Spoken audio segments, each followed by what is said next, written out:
The Holy Bible, New King James Version, 2 Kings 25.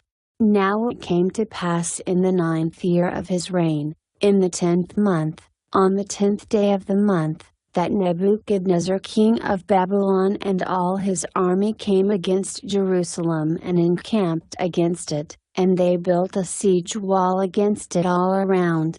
So the city was besieged until the 11th year of King Zedekiah. By the 9th day of the 4th month the famine had become so severe in the city that there was no food for the people of the land.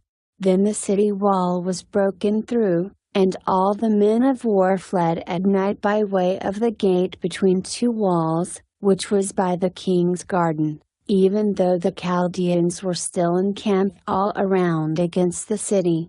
And the king went by way of the plain. But the army of the Chaldeans pursued the king, and they overtook him in the plains of Jericho. All his army was scattered from him. So they took the king and brought him up to the king of Babylon at Riblah, and they pronounced judgment on him.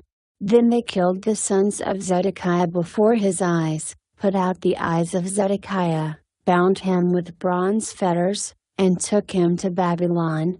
And in the 5th month, on the 7th day of the month, which was the 19th year of King Nebuchadnezzar king of Babylon, Nebuzaradan the captain of the guard, a servant of the king of Babylon, came to Jerusalem.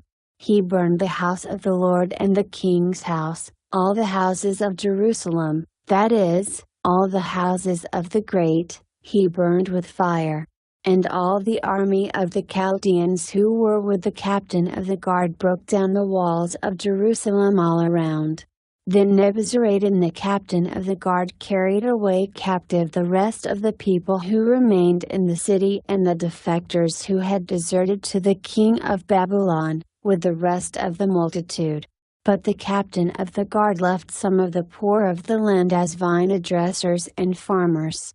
The bronze pillars that were in the house of the Lord, and the carts and the bronze sea that were in the house of the Lord, the Chaldeans broke in pieces, and carried their bronze to Babylon.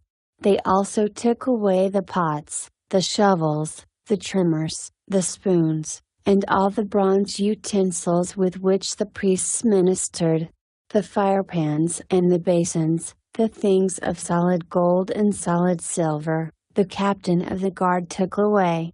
The 2 pillars, 1 sea, and the carts, which Solomon had made for the house of the Lord, the bronze of all these articles was beyond measure.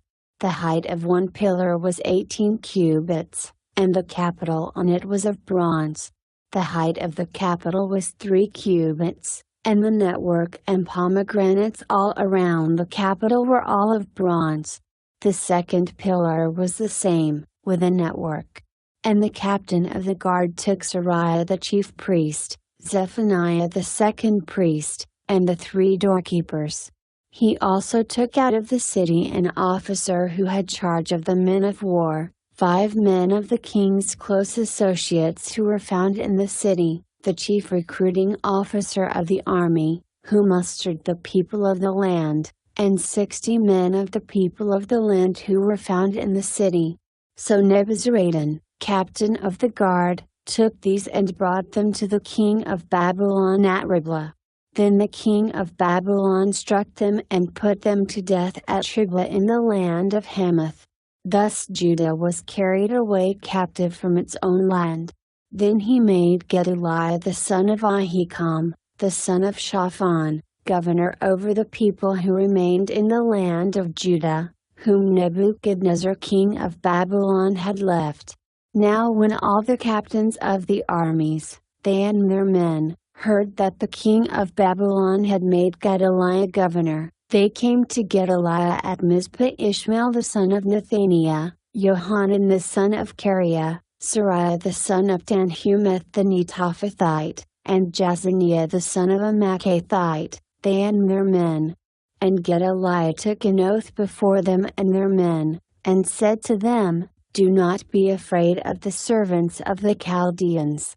Dwell in the land and serve the king of Babylon, and it shall be well with you. But it happened in the 7th month that Ishmael the son of Nethaniah, the son of Elishama, of the royal family, came with 10 men and struck and killed Gedaliah, the Jews, as well as the Chaldeans who were with him at Mizpah. And all the people, small and great, and the captains of the armies, arose and went to Egypt, for they were afraid of the Chaldeans. Now it came to pass in the 37th year of the captivity of Jehoiakim king of Judah, in the 12th month, on the 27th day of the month, that Evil-Merodach king of Babylon, in the year that he began to reign, released Jehoiakim king of Judah from prison. He spoke kindly to him, and gave him a more prominent seat than those of the kings who were with him in Babylon. So Jehoiakim changed from his prison garments, and he ate bread regularly before the king all the days of his life. And as for his provisions, there was a regular ration given him by the king, a portion for each day, all the days of his life.